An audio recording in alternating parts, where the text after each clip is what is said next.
First of all, why this person is talking on TV, I do not understand. She's clearly enjoying herself. Yeah. But I mean, is this responsible? She was the foreperson of this grand jury. This is a horrible idea, and I guarantee you that prosecutors are wincing watching her go on this. I was wincing just watching her eagerness to like, hint at stuff. It's painful in that respect. This is a very serious prospect here. We're talking about indicting any person. You're talking about potentially taking away that person's liberty. We're talking about potentially a former president for the first time in this nation's history. She does not seem to be taking that very seriously. There's no reason for her to be out talking. No, I mean, it's a prosecutor's nightmare.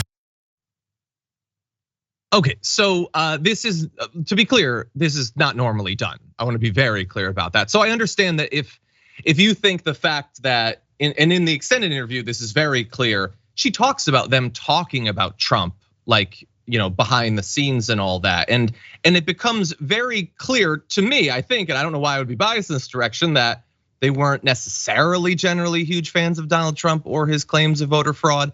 And regardless of whether you think that's true, it definitely is something that the other side will now claim.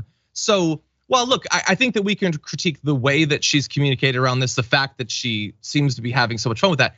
That is largely irrelevant. Her presence on the media at all is atypical, and we are already very much in a case where everybody's super gun shy about any charges coming at Donald Trump. So, because we've been put in this difficult position, if you want justice, apparently we need to play this perfectly for any chance at justice. This seems like a massive gift to the other side to claim that there was malice against Donald Trump, that you can't, like, that's what the other side is going to do legally. So that's my fear, JR. What do you think about that? It seems that way, but this is the thing though. It's a bit of an indictment of the way media and journalism works, especially lately with the quickness in which we can get things. Everyone's looking to get it first. So yeah, sure. I guess was it CNN in this particular instance was looking for some kind of insight into these potential indictments and charges without thinking, do we need it? Do we want it? Do we want to announce this beforehand? Is this something that's responsible to do? And also, I guess the woman that was doing it wasn't getting enough counsel around whether or not she should do this. And maybe she was starting to get those notices in her head, like maybe this is a bad situation, this could be a problem. But in whoever's interviewing, looking to get that scoop first, they forget that the whole point here is there's a legal process going on. Mm-hmm. And so with forgetting about that part, because they need to go ahead and make that money and say, we were number one in doing it, that becomes the thing rather than the legal process for it actually happening the way it should. And maybe they overlooked how much that could damage things, which is a huge indictment on the way that we feel we have to get these things out. Well, and by the way, in one of the videos we played earlier on the show, she acknowledged the fact that certain things she could say could interfere with ongoing communications. Mm-hmm. That's why she said, I could maybe tell you if Donald Trump will be, but I'm not going to because there's these other investigations. That's good. I'm glad that you acknowledge that. But you could also consider the possibility that you being on CNN at all could be. And again, this is exactly as JR said, none of this objectively has to be a problem. But we are not in charge of the system. I'm not in charge of the media. I'm not in charge of the justice system. We have to interpret from our experience what we know about the way these things play out.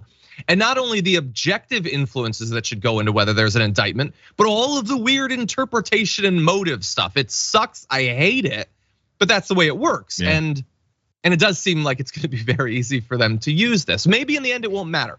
Maybe the lies that they have apparently discovered in this investigation are so clear, so unacceptable that there need to be charges. And I would throw out one possibility is, I don't know, Donald Trump calling them and saying, I need you to find me 11,603 votes so that I can win this thing. Maybe that's a bad thing. Maybe that's even a crime. But anyway, I'm just a little bit worried.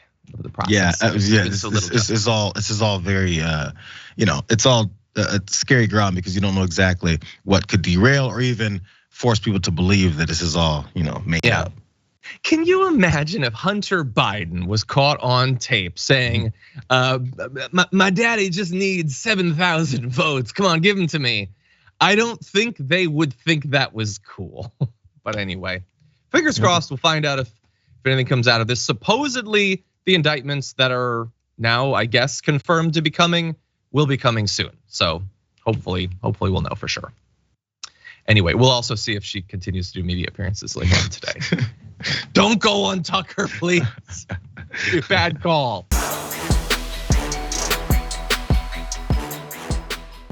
For more political news breakdowns, interviews, stories of activism, and me trying my hardest to care about the occasional big celebrity news story, subscribe to our YouTube channel at youtube.com/The Damage Report. And you can ring the bell wherever it is so you don't miss anything.